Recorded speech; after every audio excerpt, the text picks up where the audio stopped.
The Vandal invasions at the end of Augustine's life were eventually defeated by imperial forces, leading to the influence of Byzantium in the North African church. But everything would change in the 7th century with the invasions of the east of Islam spreading across Egypt to North Africa and into Spain.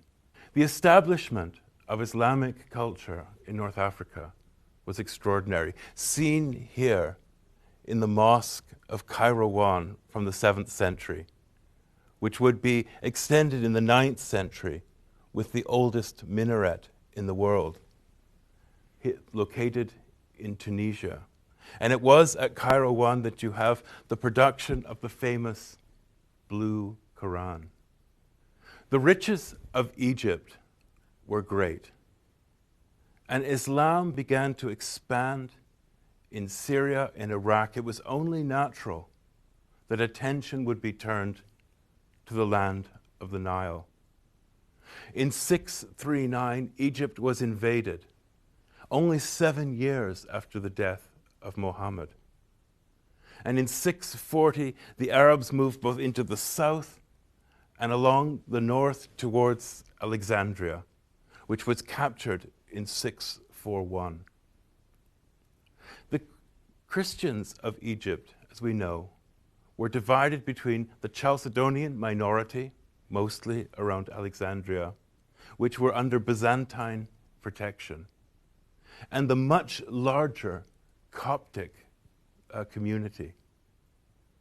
The Coptic church at this point was under the authority of the Patriarch Benjamin, a truly remarkable figure who had guided the church through a series of crises and times of persecution. This time of when the Muslims began to establish their authority, though, was not perhaps as we might imagine. The Muslim invaders were not interested in converts. Christians were taxed and expected to obey the rule of the government so that the economy could function properly. Christians were allowed to carry on with their affairs for the most part, and even to rebuild those churches that had been damaged during the invasion. For example, the Cathedral of St. Mark in Alexandria was restored, making it clear that the connection between the apostle and the patriarch of the city was still maintained. Under Muslim rule, relations with Christians were reasonable. Christians were largely able to continue their worship. However, as the years passed, things began to change. Muslims asserted their authority increasingly over the church, taking a role, for instance, in the election of bishops. Eventually, the Coptic-speaking Christians were required to speak Arabic because Arabic was the language of government. Nevertheless, Coptic remained an important source of identity for Christians in Egypt.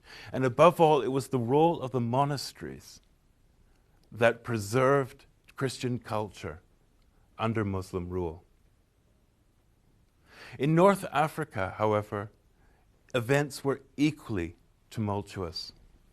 We've heard that in 430, Augustine lay dying in Hippo as the Vandals were attacking. In that case, it was Christians fighting Christians. Remember that the Vandals were Arians who sought to establish a kingdom that was independent of Constantinople and Rome. But in 534, the Emperor Justinian had reestablished in North Africa his rule, and Christians were returned to the Catholic Church. Christianity remained a vibrant force in North Africa in the 7th century. However, in 647, North Africa took a decisive hit, after a battle outside Carthage in which the Christian forces were defeated, although it would take another 50 years for Carthage itself to fall. Eventually, the city itself was destroyed, and those who survived fled to Italy, Spain, and to other islands in the Mediterranean. Somewhat similar to the situation in Egypt, Christians in North Africa under Muslim rule were required to pay taxes, and if they did so, they were allowed to stay.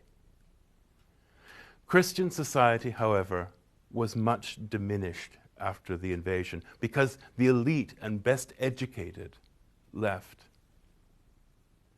Nevertheless, we cannot speak about the Christian church simply disappearing in the 7th century. Well-organized communities continued to exist, and we know from surviving evidence that they spoke Latin, the traditional language of the church, not Arabic. And there is evidence that the church survived relatively intact until the 11th century. During those years, communications were kept with Rome and Constantinople. And it was clear that the church did not forget those in North Africa.